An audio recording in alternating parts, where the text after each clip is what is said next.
Good morning, everybody. It's really early. And I'm sitting in the Walmart parking lot with like the ugliest view possible. It's just like power lines and a big mound of dirt. Actually, let me show you. Look at that. I mean, is that like some kind of wasteland for you or what? You got the power lines. You got a big open field of what I think is ragweed. A big old mound of dirt. Ugh.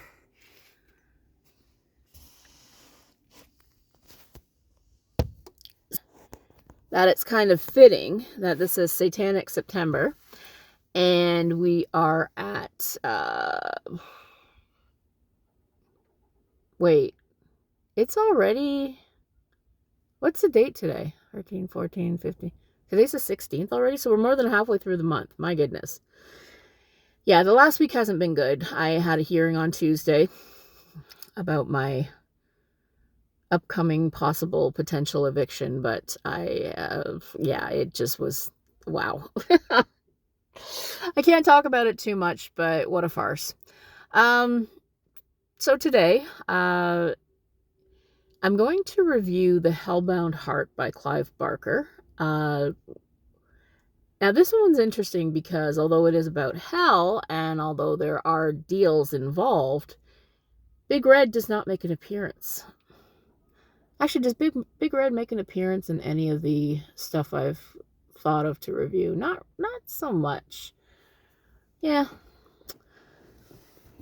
But yeah, and I mean, obviously, one of the great things about Hellraiser and about the Hellbound Heart and about Clive Barker is that this horror doesn't behave the way that other horror novels and stories and movies do. It's more literary, it's more compelling in some ways. There is a fair amount of gore and body horror, but it's done in such a way that, yeah, it's got that lovely English classy prose about it. So anyway, The Hellbound Heart. Now, this is obviously from the 80s. It's pretty old. I think it was published in 1986. I've seen Hellraiser many, many times, and I think that I never actually read The Hellbound Heart, though. I always meant to get around to it. This time I decided to listen to the audiobook because it is available here on YouTube. It's not just, it's not the official audiobook. It's some guy with an awesome accent. He's got this lovely, I mean, he's got this wonderful, like, theatrical kind of delivery, and he's got a very deep voice, and everything's like really the way he delivers it. It's just fantastic. So I thoroughly enjoyed listening to this audiobook, and the audiobook is only about 3 hours. Even the official one is only about 3 hours. So it's not like a huge chunk of your time or your day if you want to listen to it, so you can, listen to it while you're doing chores or working out or whatever. Like, you can just kind of make an afternoon of it. Excuse me. And so it's the plot's pretty straightforward. Of this guy Frank Cotton, he is a perv, and he just goes looking for more and more and more kinds of pleasure. Somebody tells him about the Marchand box, which is a puzzle box, and he gets a hold of one of them, opens it up, and the Cenobites appear. And they introduce him to, all the most insane, intense, they don't know the difference between pleasure and pain. It's just sensation. So they blow him to pieces and put him back together, and then he's left with the one, and the one Cenobite says, "Oh, we're just beginning." So then he, screams his head off and disappears, right? So then his brother Rory and Rory's wife Julia move into the family home that they inherited. Nobody's lived there in some time. And they're fixing it up, and one day Rory catches his hand on a nail, and he bleeds all over the place, and then the blood goes into the floor. Well, this is enough to, you know, wake up Frank and give him just a little bit of a taste, and he gets to come back. And it's kind of explained later that there is a door, and Frank figures out how to kind of slip through it while nobody's looking. And he's kind of hanging out, but he doesn't have much of a body. And he contacts Julia, and Julia had sex with him one time, and he was just like the greatest thing ever because, he's a perv, so he likes to experiment a lot, which I guess is exciting for somebody who's married to Rory, who's kind of a dullard, unfortunately. But what's interesting about the way that Julia is portrayed in the book is that she's this incredibly beautiful woman, but there really isn't that much interesting about her. And that's why Frank dumped her in the first place, because he doesn't find anything interesting about her. He's just basically using her as a means to get back to his body. Whereas in the film, Julia had a tremendous amount of power. I can't remember the name of the actress off the top of my head that played her. I should know this, but do you think I can remember? No. But she's a lovely woman, just very classy, and she's got that lovely accent, fantastic face and figure. I mean, she's a gorgeous, gorgeous woman. And she just had this wonderful presence through the first one. And then in the second one, she becomes even more powerful because she sort of comes into her own kind of agency. But in the book, she's just kind of, led around by the cunt hairs. And it's like, really, you're doing this for this guy that doesn't give a crap about you? What are you doing here, woman? Like, you're going to give your entire life over because of a good lay? Like, I think there are machines you can get for that. Like, what the hell?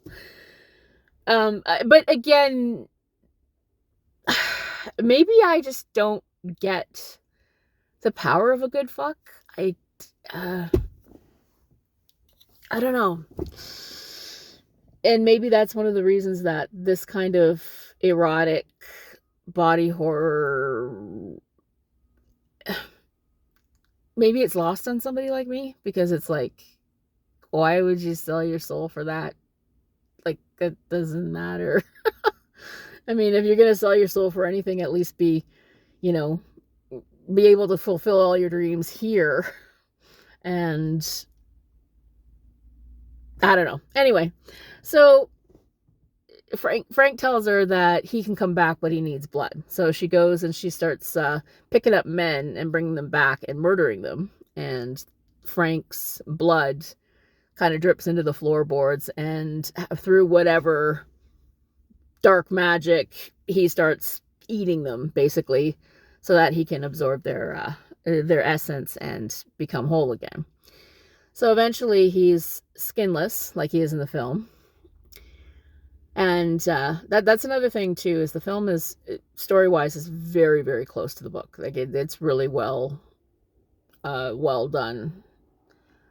So eventually he's skinless, and she gets him some bandages. And in the meantime, Rory's daughter, Kirsty, comes back, and she's kind of suspicious about what's going on here. Is Julia having an affair?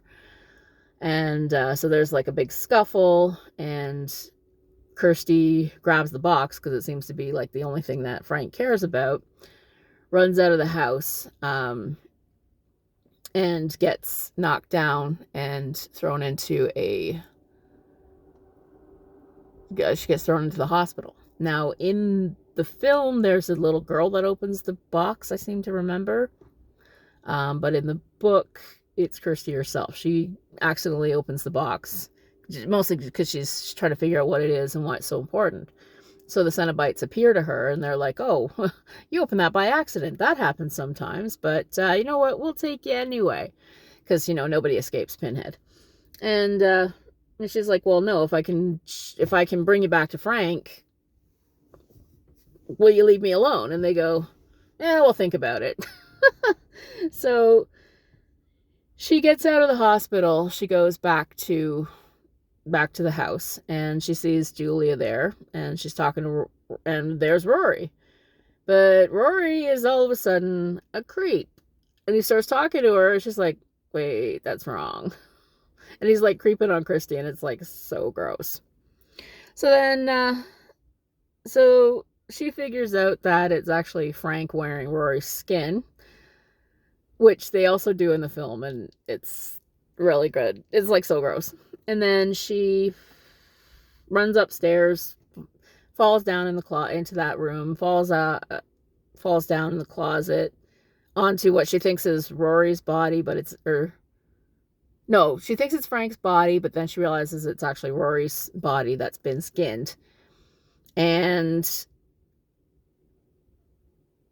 wait, this is the part that I didn't quite understand what was happening. So she kind of falls down, and then somehow it's Frank, and he's like, yeah, I'm gonna, he makes threats toward her, and she's like, well, who are you? And he says, you know who I am. She's like, yeah, who are you? So she's trying to get him to say his name, that he's Frank, right? So eventually he does say that he's Frank. And then, the doors open up, and the Cenobites come through, and they're like, yeah, you get out of here, because you don't want to be part of this. And they get him. And that's basically the end of the book. And it's a very quick read. Well, I mean, like I said, I listened to the audiobook. And that might be why I wasn't quite following quite all of the action with the audiobook, exactly what happened at the end there. But it's pretty fun. There's lots of gore. There's quite a bit of body horror. And it is the thing that set the franchise. And I think that we can't talk about the Hellbound Heart without talking about the book, or without talking about the movies. So I'm going to talk about the movies just a little bit now. By the way, I haven't read the Scarlet Gospels either, so I don't know anything about them. So Hellbound Heart came out in 1986, and Hellraiser was released a year later, and it was directed by Clive Barker. It was quite close to, very, very close to the original movie, the original book.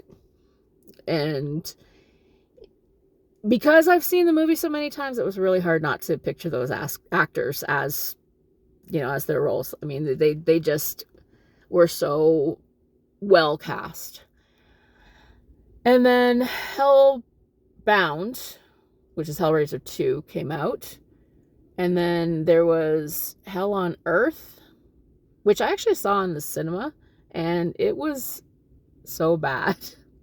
I really didn't want to see any more after that. It was just, yeah, part of the fun of the Hellraiser series, is all the different means of showing the character by how they're being tormented. But the DJ guy with the CDs in his head that flings CDs like those throwing stars, like, that was just stupid. I was just like, are you kidding me? That was just so colossally dumb. I just couldn't anymore. And I did see the fourth one later, and I thought that it was pretty good. I especially liked how they showed the guy, the Marchand who made the box, was like a toy maker, and they showed how the box got made. I thought that was pretty cool. And I liked that they had the two timelines. They had the one from, what was it, like the 1700s, 1800s, when the box was being made, and then they brought it way forth into space, and it still had, like, there was still the repeating pattern. And I always kind of liked how they carried the visual motifs of the Marchand box through the various movies. I always thought that was kind of cool. But other than that, I guess from there, I'm told they got really bad. And I just never really, was never really interested. Although I did swallow my WTF-ery, and I watched the most recent one, not the one that's upcoming, but the one that came out in 2018, I believe it was, and it was Hellraiser Justice, I think it was, or no, Judgment. It's the first one without, what's his name, Doug Bradley as Pinhead. So it's a new Pinhead. Mostly it was mostly a Seven ripoff. Only the guy was using the 10 Commandments instead of the 7 Deadly Sins. And it was, Just not good. The twist sucked. The twist was more like an ass pull. I have a herd. I'm sorry. I have like a little mini flock of Canada geese honking out here. Let's see if I can catch them on film here for you. No, we can't see them. Sorry. I'm a little bit distracted by the geese right now. I think they're preparing for flying south. Sorry about that. So anyway, the twist at the end was really more of a pivot. And it was more of an ass pull. And if you've ever pulled your ass or anything like, it hurts, and it usually comes when you're doing something stupid. So that's my feeling about Hellraiser Judgment. I think I am excited about the new one, the reboot with what's her name, Jamie. Is it Jamie Clayton?